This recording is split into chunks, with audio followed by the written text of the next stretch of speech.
one. Oh, so hot! Just bring an electric fan. Wait, did I just hear electric fan? No electric fan is allowed! But why, teacher?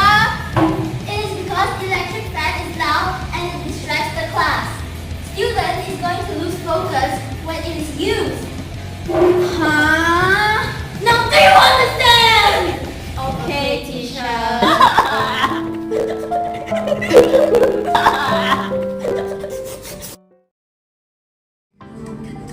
Jesslyn, your lunchbox is feeling quite heavy today. Did you finish your food? Mom, you always give me too much food. Look, I can't even finish this one right now.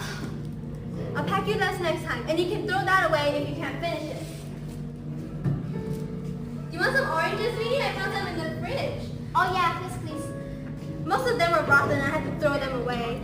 But I found one good one. Every day at this market, but instead of going to a landfill, it's turned into electricity that will power streetlights, buildings, and a kitchen that preps meals for 800 people.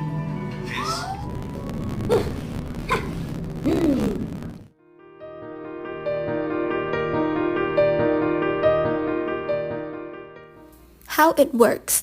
Bacteria in mud eat food. Inside the mud, tiny bacteria consume organic matter like sugars or waste to survive.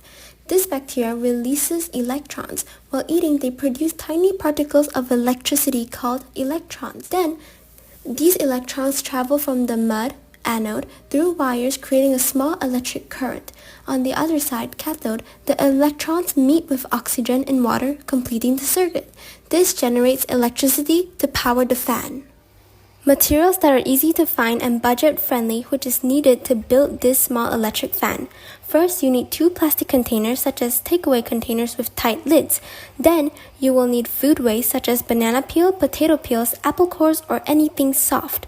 And dirt or mud from your backyard, garden, or potted plant will be used in the anode chamber. Next, 2 pencils with graphite core will be sharpened at both ends and used as cheap electrodes. In the cathode chamber, we will be using regular table salt and water. Next, to build a DIY salt bridge, we will be using a thick paper towel and a straw. In addition, we will also need a copper wire, motor, a fan propeller. Last but not least, we will also need a rechargeable battery to store collected electricity and a switch to turn the fan on and off.